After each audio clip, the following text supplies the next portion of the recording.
Welcome to Resilience Rocks Sales, your front row seat to rocking your sales game. I'm your host, Stacey Copas. Today's episode is brought to you by the Academy of Resilience Inner Circle. For more information, head to academyofresilience.com.au. Now on with the show.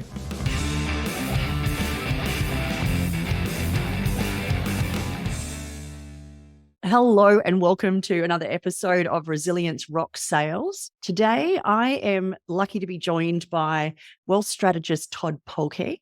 Todd, welcome to the show. Thank you so much, Stacey. Really privileged to be here. And I'm super excited. We're having a quick chat before about our mutual connections, and it's great because this is the first time we've had a conversation, which is, I always love that as well, because the listeners are getting to know you at the same time that I'm getting to know you as well, which I think is a gift for them. To get us kicked off, I just love you to share a bit about your background, a bit about the Todd story. It'd be awesome just to hear what's brought you to where you are today.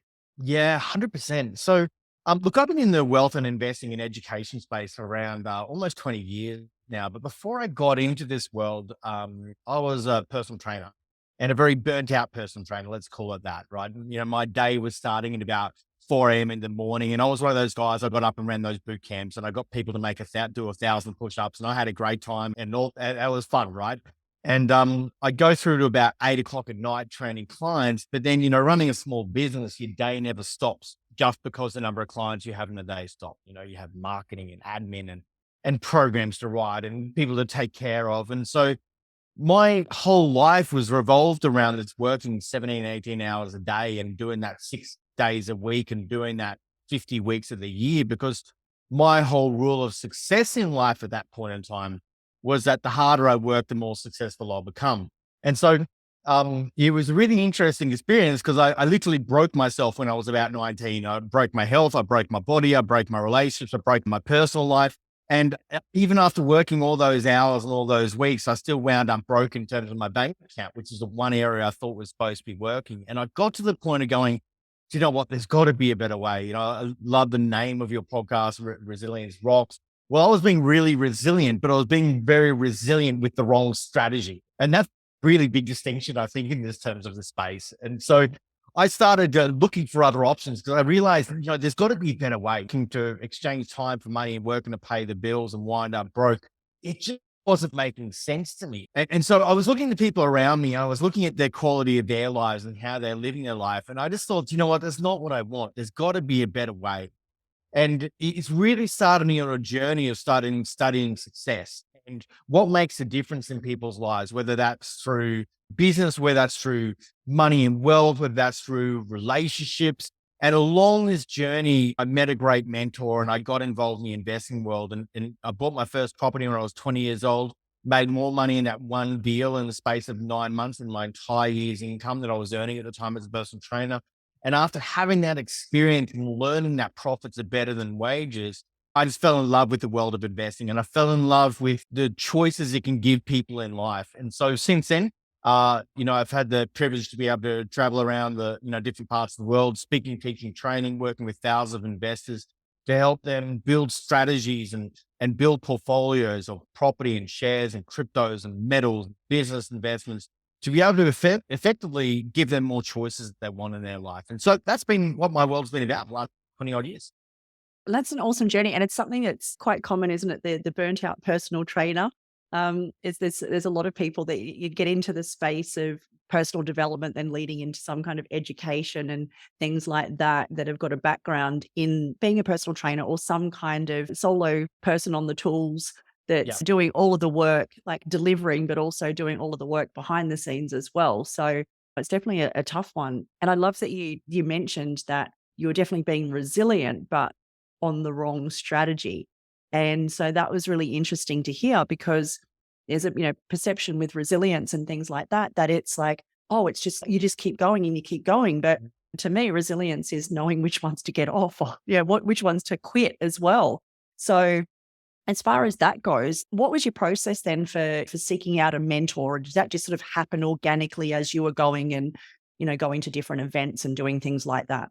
Yeah, it's a really good question. And as you said, I think a lot of people fall into that trap of like, well, if I just got to keep working this, if I keep working hard, then everything is going to work out. But most of the time, it just leads to burnout. Because in life, we all have a limited amount of resources available to us in any moment, right? Limited amount of time in a single moment, limited amount of knowledge in a single moment, limited amount of financial resources, a single moment, a limited amount of energy in a single moment. And it's the different decisions we make with those key resources we have, which is going to dictate the level of results we create in our life. And so one of our master arts of creating success in any area of life is that principle called leverage, right? And what I found along the way as I started attending different events and listening to CDs and audio books, back then it was CDs and things like that. It wasn't podcast. It wasn't really much of a thing back then. And or webinars and such. And one thing I always found, which was very consistent at the time, and one of my first mentors when I was still committed to the personal training world, he taught me this one key principle. He taught me that do what you do best and outsource the rest. Right. And that taught me a really powerful thing is that, you know what, I want to be resilient, but I want to be the resilient and relentless at the things that I'm really good at, the things where my greatest sources of leverage actually are, which for me was what it's turned out to be is all about speaking, teaching, training. That's the key thing that I focus on. Then I just focus on building a team around me to kind of outsource everything else. And so this is what I'm relentless in and that I'm unwavering in. But everything else around me, I just make sure I have the right people and the right team members along to be able to support that overarching vision. Otherwise, we're always going to be limited.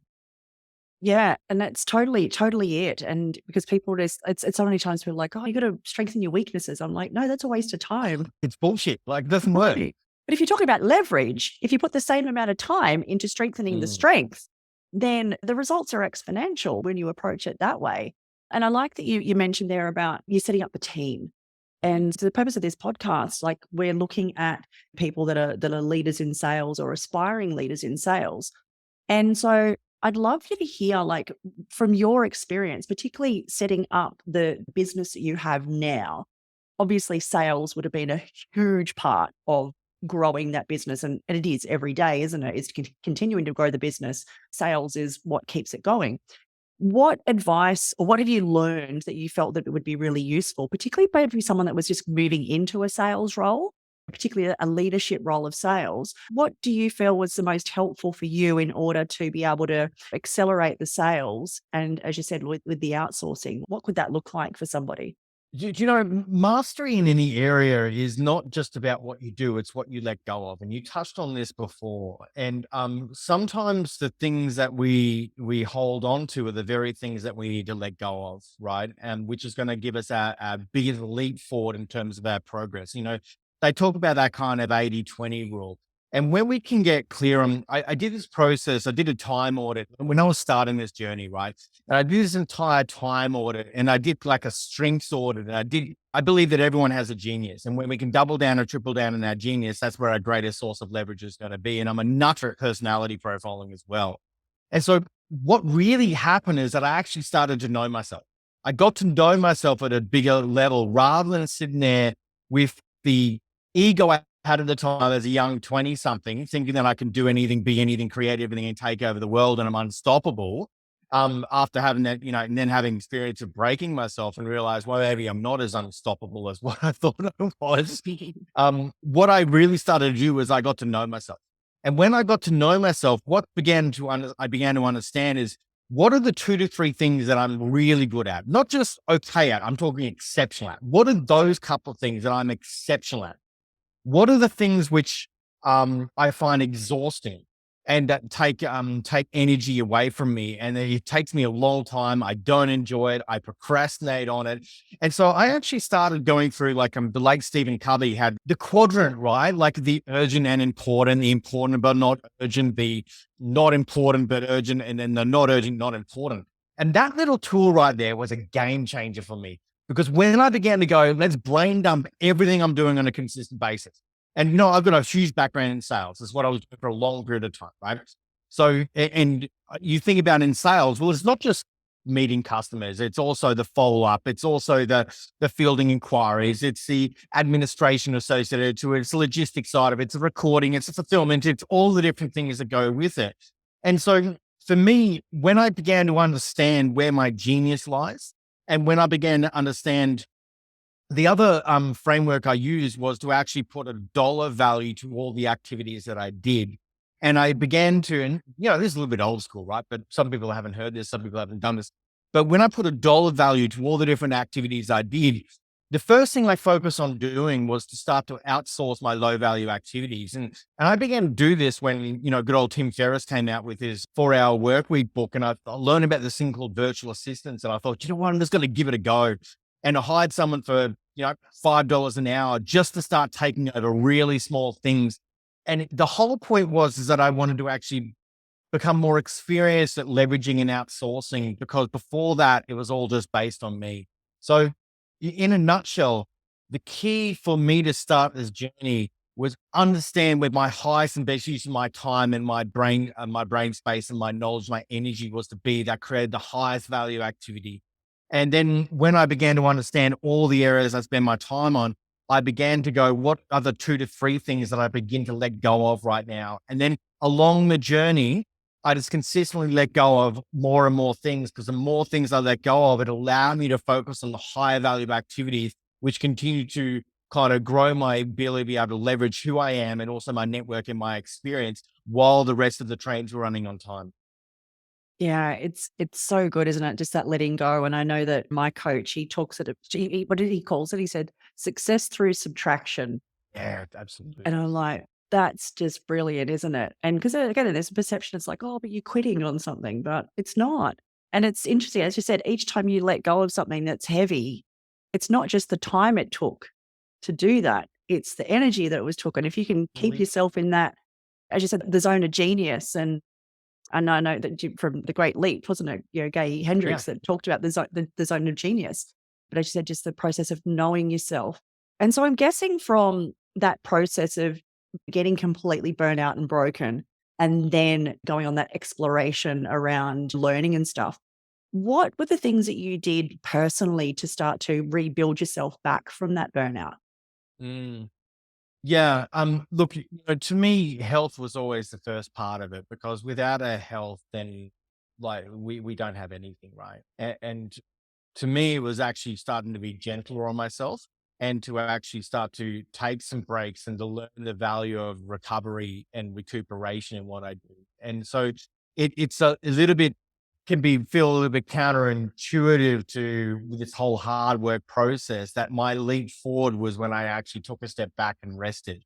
Because when I, rather than just push and push and push and push and push, and where I was always busy for being safe, because there's a big difference between being busy and being productive.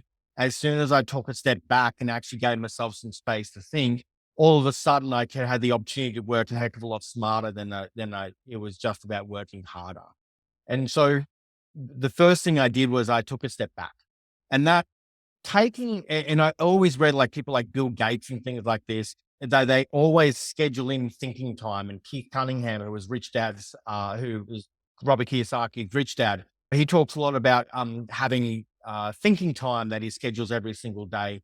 And when I started doing this process, all of a sudden I had the opportunity to kind of rethink what I was doing and to set a new plan. And the more I got clear on the vision of what I wanted to create, and then I had the time to actually start building a strategy, even the whole thing of working on the business. And one of my core philosophies is that everyone is running a business, whether it's your career is a business, whether you run a traditional business, whether you're in sales, you have a business, whether you're building your wealth, you have a business. And when we can actually start focusing on how we're going to spend some time working on the business rather than just in the business on a consistent basis, no matter what role you have, the more we have the opportunity to be able to create and craft what we want in the future, and being very intentional what we're doing rather than being in a reactive process. Yeah, and that's the thing is, like, being in reaction is never gonna be productive in the long term, because it's like you're putting out fires, aren't you? Rather than Yeah. actually planting seeds. I just had this visual, like you've got this field, and if you're always looking back and putting out all those fires, whereas you could be moving forward and planting the seeds and watering them and having everything grow. And that's super helpful to have a look at that. And so you mentioned there, we were going back to sales. What did you find was probably the biggest learning you had when you started out with your current business and your approach to sales? What did it look like for you? Yeah, I mean, look, as you're starting the beginning of everything, and one thing I'll add to just before, one of the biggest challenges I had was letting go of the identity I had, right? Mm. Because that identity was that, I was a young guy, I was good at what I was doing, and I was busy, and I was always busy, and I got a lot of appreciation, respect of how busy and how productive I was. And so I built an identity around that. And one of the biggest challenges was to actually start to let go of that identity so I can step into the new version of me who I needed to be in the future, right? And so that was one of those big things. But when I first started out, and like for a lot of people, when you first start out in sales and you don't have maybe the resources or the team around you to be able to kind of apply those principles of leverage. And so this is true for whether you are coaching people in sales or whether you're a sales manager or whether you're a salesperson. Like this is all very, very true. The concepts are the same. Is that what I found was that I could tend to be very scattered in my approach, right?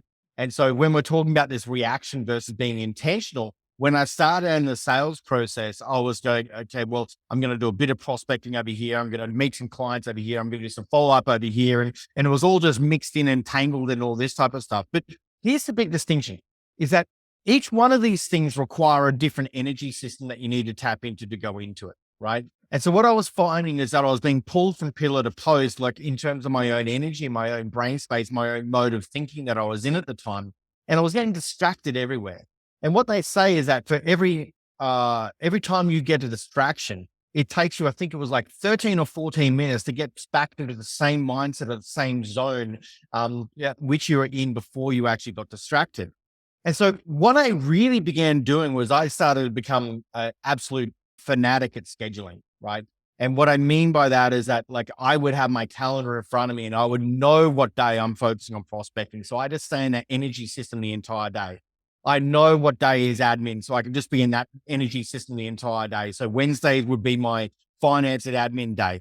Monday, Tuesday would be prospecting client meetings days, right? Thursday, I would be getting into some more client stuff and then some follow up in the afternoon. And then Friday was a big cleanup day for me. And so I would literally set up and structure my entire week around me to make sure I'm staying in the same energy system. I'm focusing on the highest value activities that I need to focus on at that period of time, making sure that I'm ticking everything off, right? Rather than being pulled from pillar to post and changing energy systems and being in a state of chaos. And so whether someone is starting out in sales or whether, coaching salespeople to be able to manage their own calendars and manage their time and manage their delivery and making sure they're meeting their targets and things like that and providing that type of leadership. I think that leadership comes with teaching people to be personal leaders in their own life as well, right? And that's when we can kind of pass down some wisdom from some experience along the way when we're talking to kind of sales leaders. Do you still have a similar philosophy to like now as to how you manage your weeks? Absolutely, 100% I do. Yeah. So for me, but what I do now was very much changed. So as I said, one of the biggest things of journeys over the years was what I choose to let go of as let it to take my quantum leaps forward, right? And so letting go a lot of the day-to-day prospecting, day-to-day sales, let that go a number of years ago. I don't really do too much on the ground sales anymore, apart from like high-end clients, right? I focus more on putting deals together and structuring high-end relationships and things now. But my concepts remain the same. But what I've been very specific in doing is leaving more time for thought, more time for strategy, more time for thinking, right? And so, but my philosophy around setting up my calendars is still exactly the same. I have very specific days for certain things, certain times of the day that work in with my energy systems. I'm more a morning person than an afternoon and evening person. And so I'll set up and structure certain things to do in the morning than I will in the afternoon. And I'll have time factored in for catch up. And so I'm very specific in how I schedule my calendar. Otherwise, things just go out of whack very quickly. Oh, for sure. And it's that if you don't fill in that time, you're not intentional with it, something else will fill it in that's not what you intended. That's the big thing. There's a vacuum there. It'll get filled.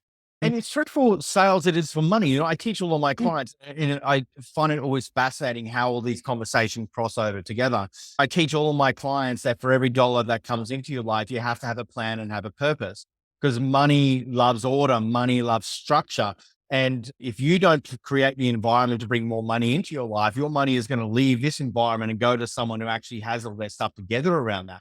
And so structure equals freedom. And it's the same for money as it is for sales, as it is for business success. When you can get yourself structured and disciplined in that way, that is actually the very thing which leads to freedom. Where a lot of people think discipline is restrictive. It's not. It's that element which is going to allow you to be able to grow beyond your own limitations.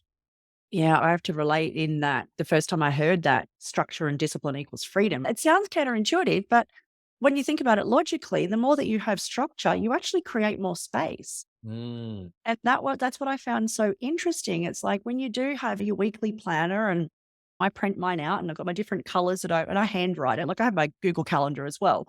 Yep. But I like to just have that one page that I can look at and I go, okay, the green's the sales and marketing, and then this is here. It's super helpful to have that. But as you said, a lot of that is just comes down to the mindset of it. And as you said, if that's money, it's sales, it's business or anything, so much of it just comes back to the way you think about it. And Mm. so, what have you found as far as your success in business and also helping your clients have success in their wealth creation journeys? What have you found have been the biggest mindset challenges that you found people having? Yeah, it's super fascinating. I've been talking a lot to a lot of people around this very recently. And, as we've been talking about, the biggest shifts that people need to make is in their ways of thinking. And this is where I find like mentors and things very valuable. And it's not even just the what to do's. I mean, they're very useful, but the biggest quantum leaps is the ways of thinking, because that changes your entire framework and how you actually approach an idea, or how you perceive something that's happened, or how you experience different things in the world, because you're filtering it through a different thinking system. And that to me is the highest value activity that can actually be created, because as you filter through a different way of thinking, and you've leveled up your way of thinking, you've also leveled up your overarching zero line and how you're playing the game of life, right? And as we level up that zero line, it allows us to operate at some higher levels, just because we've been able to shift that primary way of thinking in what we've been doing. And I found that to be absolutely one of the most valuable shifts. Now, that wasn't quite answering your question. Can you just ask that question again? Oh, it was just about the biggest mindset challenges that you see Right. in business generally, but Yes. particularly in people that are venturing out into, particularly their first venture into looking at investing and that wealth creation journey. Yeah. And so, a part of that is number one is letting go of all the way that they've been doing things, right? People like to operate a lot of their life on autopilot. I read once that up to 40% of our life is made up of unconscious habits. And so that we turn up on autopilot. Like we've all had the experience before where we're going to a place of work or going to somewhere we go all the time, and we get in the car and we've got things on our mind and we've got a coffee in our hand and might be on the phone and things like that. And then you're just distracted. And all of a sudden you turn up at work or whatever it is, and you go, how the bloody hell did I get there? And you just switch into this autopilot mode, and you've been checking, you don't know how you've been doing. You've been changing gears, you've been checking areas, making sure you're not crashing. And you arrive somewhere in a completely on autopilot where your brain was somewhere else. Now, that can be very valuable when it's on autopilot in the right things and you're intentional around what you're doing.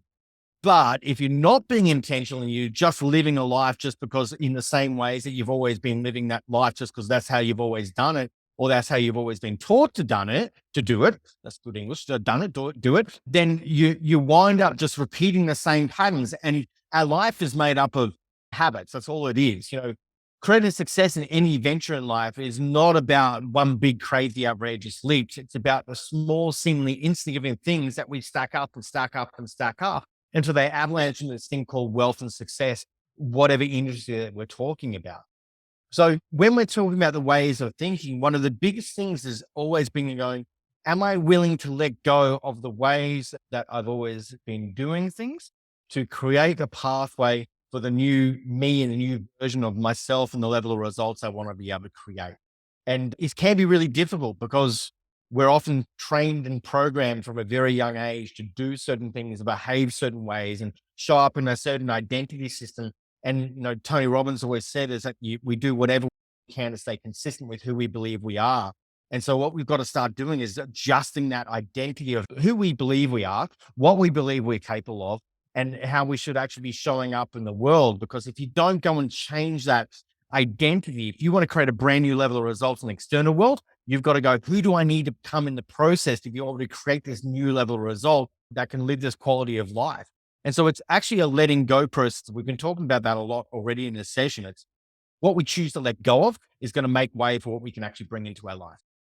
Yeah, and I love that you said there about it's the process of who they, are wanting to become or needing to become. And I think that's one of the things that I've observed that seems to be one of the most powerful parts of achieving success in Right, any area of life right, is the person that you become in the process. right. And so I can imagine that you've seen probably some amazing evolutions in when someone has first met you and come into your world, Oh, it's and then fun. when they've been in the world of Todd for a while and then start to have those successes. What's that like as a, as a leader, as a mentor, as a coach? What's that process like for you and what do you enjoy most about that?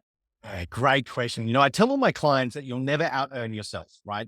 And so, which is exactly what you're just saying there. And whether that's it's the sales leadership, like the great salespeople, that they will never out earn themselves. For them to be able to grow their revenue, they've got to grow themselves first, right? And that's, what comes first? Is it $1 million in a bank account or is it becoming a millionaire as a person, right? And it's always about becoming that person, that quality of person that can create that in the first place, right? And this is why we see lotto winners. They never hold on to their money. They might win millions of dollars, but in 3 to 5 years, their external resources, meaning the amount of money they have to reverse back to what's going on in their internal environment. And so we're never going to out earn ourselves. And, you know, it's phenomenal being in this space where you have the privilege to be able to impact people on a different type of level. Interesting. I almost gave up. Let me rephrase that. Probably about 5, 6 years ago now, I was almost never going to talk about money and wealth ever again, right? And because what I began to understand at that point in time was that, what really drives me is not seeing people make a bit of money. That's not what it is, right? It never has been. It's who they become in the process. And because when we actually start to move our heads above the financial waterline, because what we find is a lot of people are treading water financially in their life and they're just keeping their head above water and sometimes they duck under and then they dip up again. And they live their life at that financial waterline, treading water and never able to actually look above it and put their feet firmly on the ground to see what's over and be able and beyond that. And so what I was really curious around was psychology. What I was really curious around is, helping people in their own personal transformation. But what I learned along the way was that if I can meet people where they're at, what they want is to solve some financial problems, right? And money is important. Anyone that says money is not important is an idiot, pure and simple, right? Money is important, right? And saying if not, then you're saying, well, okay, scarcity is I'm more connected to scarcity and what I can do with scarcity. But when we have financial resources, we get time back, we get choices back, we get our brain space back, which is one of the most valuable things that we have. So one of the greatest things that I absolutely, absolutely adore is when we can handle that financial waterline and all of a sudden people can put their feet on the ground and really stand up above it. Their level of thinking and their openness just expands at this rate of not. Where it was just in this blinkered version of just exchange time for money, work and pay your home off and put money in a super and all or 401k or whatever it is. And they had a very blinkered version of life because they were so caught up trying to just work to pay the bills. But as soon as they can put those feet on the ground, create this ultra strong foundation, they then have the opportunity to be able to see beyond. And you could see in the level of conversation and the level of thinking that actually came out of their mouths at that point in time, it was almost like that blue sky thinking began to occur. And that's like when people tap into the possibilities of who they actually are, that's pretty incredibly able to witness and be a part of. My gosh, what a gift to be able to be part of that. And so I'm glad that you didn't give it away because again, it's one of those things, isn't it, as far as talking about that. But there's so many hang-ups that people have about money and success and then even just actively going after something bigger than where they're at. But I can imagine once those people get themselves, as you said, above that waterline, I can imagine that their level of success and results will just hockey stick Right. impact once they get to that point. Right. And in every area of life, because it's not like wealth is not just based on money. It's based on your competence, it's based on energy, it's based on relationships, it's based on time, it's based on all these things. So truly living a wealthy life, money is just a tool. That's all it is. It's just a tool. And the more that we have of it, the more choices we have to be able to kind of do some other things in life. But unfortunately, most people's experience of life is limited by how much money they earn. And I think that's just sad. I think freedom is our birthright and we have to take it back. But we're not given a solid grounding when it comes to wealth and success in life. We're taught to be good boys and girls, to do what they're told and pay their taxes and to become a functioning cog in our real society, right? And I can start ranting about that. I'm going to be careful not to. But as soon as we can actually start thinking in a different type of way, it just opens up the possibilities of what are we really here to do, and who are we really here to be, and what is life really all about, and how can we actually tap into that at a deeper level. And for people in sales or sales leadership, when you can get your people connected to that bigger vision of themselves and understand how you can use what they've got, the tool of sales, which is probably one of the most powerful careers that anyone could possibly be in. People often ask me, if you would go back to ground zero and start all over again, and you had like $1,000 to start with, what would you tell people to do? I literally would tell people to put $100 as a bit of a buffer aside and go buy a sales course and learn how to sell, right? Because that is one of the greatest sources of leverage and where the earning potential can be absolutely uncapped. And so when people can kind of connect their bigger vision with what they're doing and how they can connect those two things to get there, all of a sudden, it's not just about making another dollar. It's about creating a life for them and their family that's far beyond what they ever thought was possible. That's awesome. And then obviously, like where they're connecting where they are in the big picture. Like, obviously, it's not a linear line that once you've got that, once you know what that is, that you don't just wake up magically one day and it's all just appeared. So, Yeah, so roller coaster. Yeah. Puppies and unicorns and rainbows and all that type of stuff. The Instagram filter world, those type of things. It's just not, it's not real. So obviously, like, it's not just going to be, oh my gosh, this is going to happen overnight. There's going to be challenges along the way. There always are. And then, and I think with wealth, with sales, with any of this sort of stuff, when people start to hit some of those setbacks or those rejections or those disappointments, a lot of people will just call time and walk away from it. True. So in your experience, the people that do succeed in that, obviously resilience is a part of it. So how have you seen the people that have been the most resilient? What have you noticed that they've done differently to the ones that have walked away in order to keep them on track when all those setbacks do come? Yeah, it's a really, really good question. And especially in the wealth field, let's start on that and expand. But when it comes to money, here's how do I put this? Um, it drives me a little bit crazy, and what I mean by that is that people spend 10 years, 20 years, 30 years of their life getting themselves into a certain financial situation, and then they expect to go and change overnight, right? Wealth building success in anything is a marathon. It's not a sprint. And it's how people approach it to begin with dictates their success. It's not the amount of money or financial resources that someone has to begin with, which dictates someone's success. It's not someone's education, which dictates their success. It's not born in the right family, which does this, or it's none of that. What it has everything to do with is someone's desire and commitment to actually go and transform their life and change their life in whatever way, shape, or form. And that to me is the biggest differentiator between those who build wealth or create success in any area of life versus those that don't. Because when you're approaching things like, oh, well, I'll give it a crack and we'll just hope for the best. But if it doesn't work out, I'll just go back to this. Then as soon as there's a challenge, you back away. There's a challenge, you back away. There's a challenge, you back away. You go back to what you thought was a relative comfort of just doing the same thing you've been doing all the time. Because even though it's uncomfortable, it's comfortably uncomfortable, and people stay consistent with where they're comfortable as opposed to their results. They get more addicted to their excuses and their comfort zones than the outcome and the desire of the change that they want to be able to create along the way, right? And so the people that really approach it the right way, they don't approach it about going, let's go out and do big, crazy things. They approach it about going, okay, well, what's one thing that I can go and implement right now? Great, let's implement that. And then what's the next thing I can go and implement? I tell all my students, learn one thing, do one thing. And it's the same with everything in life. Learning is great, but it's not the pathway to results. It's strategic learning with massive implementation where everything is going to absolutely transform in the big way. And the desire and the commitment to stay the path, no matter what happens, no matter what comes their way, It all comes down to personal responsibility. Those people who are willing to step up to the plate and go, do you know what? No matter what's happened in the past, I am here. I am present. I'm taking responsibility for my life, where I am, and very importantly, what I'm going to do next.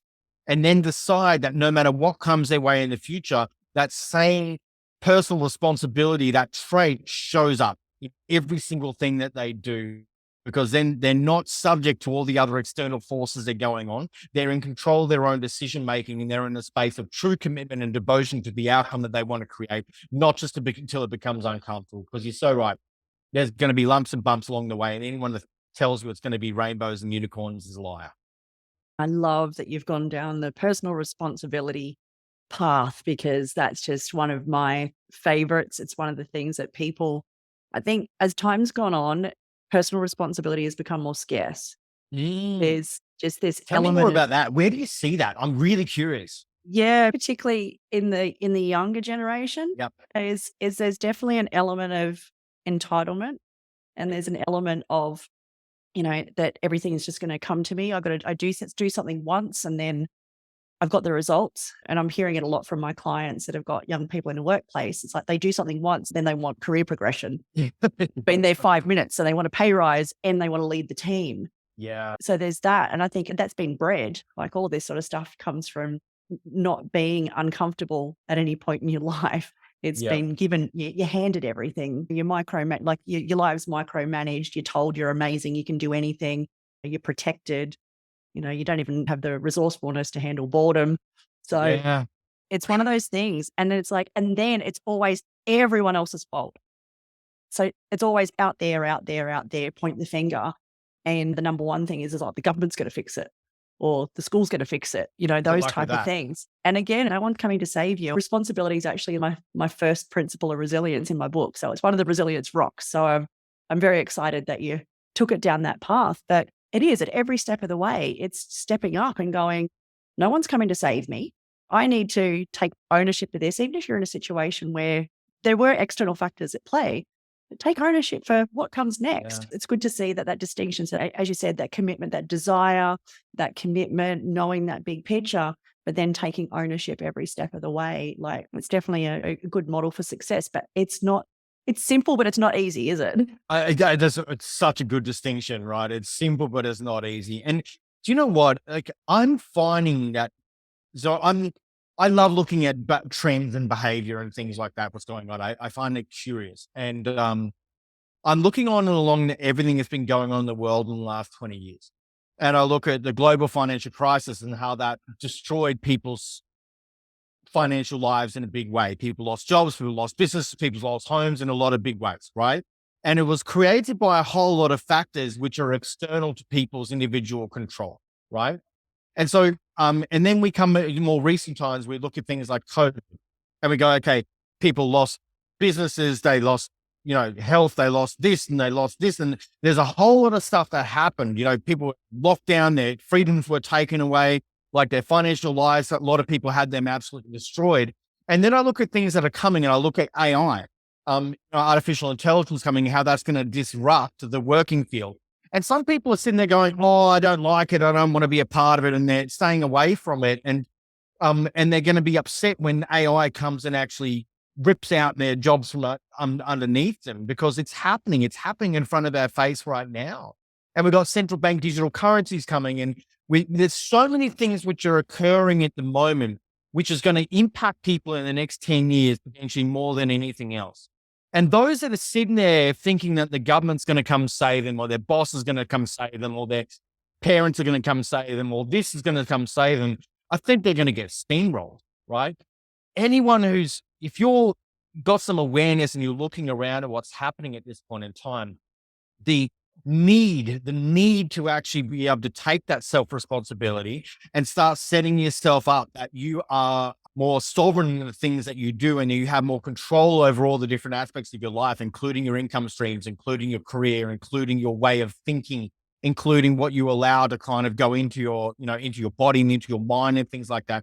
The people who are going to win in this next period of time are looking around and noticing what's going on and going, how do I respond to this? And not sitting in a space of reaction, but being in a space of responsibility that all these things are happening in our world right now.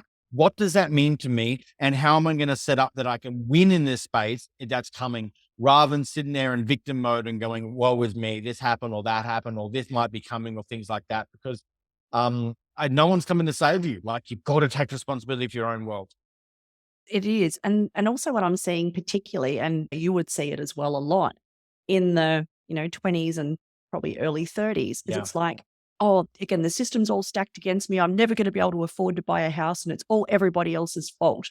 So, and, Yeah. I think I agree with you. I think they're the same people that when AI comes, they're the ones that are on TikTok going, oh, bare minimum Mondays and lazy girl jobs and all this sort of stuff. And then they're going to be the first people to go, oh my gosh, this has all been done to me and it's so unfair. So I just think, I think there's that. I have to make that into a bit of a TED talk. Your last rant there, I think it's very timely, very timely. My team have created a Todd's rant reel of all the, when I get ranting on this stuff, I go a little bit harder. They thought it was hilarious to do that. But honestly, I think at some level, people need a bit of a cup of concrete to harden up a little bit. And let's not be so precious. Let's go, there's the stuff that happens in the world, right? It's not all rainbows and unicorns. That way of thinking is really dangerous, right?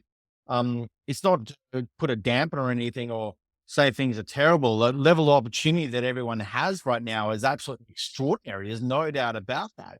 But we've got to be approaching it the right way, right? And that's going to make the biggest difference to how people are going to end up in their life in the next kind of 5 to 10 years. So I think it's going to change dramatically. Yeah. And I think, look, a lot of people need a reality check. Yeah. That's the thing. And again, this is part of sharing this stuff, part of what I do. It's just to show that, we're all bigger, more powerful, and more capable in our circumstances we're in, no matter how difficult they are at any given time. There's always something that you can do, even if it's changing your thinking. As you said, we've got control over that. Stop worrying about what's happening everywhere else and start focus on the controllables, isn't it? Yeah. And being able to teach that personal responsibility to the individual. We go back to sales and sales leadership, right? One of my business partners has a big team, and there's about a 30 to 40 person sales team associated to it, right? And everything that you've been saying about younger generations and the challenges that are coming with that is very, very present, right? And so what they've been exceptional at is, starting to teach some personal responsibility and some personal leadership, right? And I think that when you're in any type of position, whether it's sales management or whatever it is, what we have to understand is that at that point in time, it's not about so much about teaching tactics, it's about teaching leadership. And because when we can actually teach leadership, all of a sudden that leverage expands, because people start to take that personal and that self leadership as a part of their own key philosophy. And as a leader, as I said, it's about changing the way, shifting how people actually think about things. So one of the most powerful things that we can do in leader or leadership positions is to help to pass down some really empowering philosophies to people that can actually change their framework of how they actually perceive and how they think and how they approach certain aspects of life.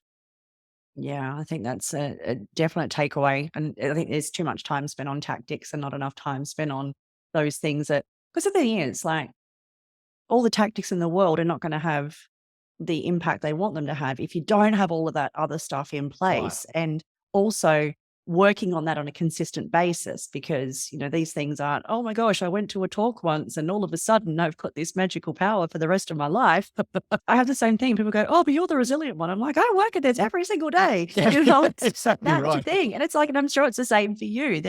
These are these things that we do work on a consistent basis, and hopefully then we can relay that as well to our listeners about finding those things that they do on a consistent basis that breeds that personal responsibility, that personal self-leadership, having that vision, working with the people, getting the mentors and getting in the right communities and doing things like that so that they can take complete control of their own destiny rather than by choice, not by chance. And I think that a lot of what you've shared is really sums that up. Instead, whether we are talking to the sales teams or whether we're talking to people looking to build their wealth, or we're looking at people that, particularly, I really hope that we get some young people listen to this and they hear some of the things we've talked about and gone, okay, and reality is they don't have to do a lot more than their peers to stand out. So if they did that little bit more and then compounded it over time, like the rest of the stuff, like they're not going to get AI'd out of life. So I think there's a lot of value in this. I've got a great, and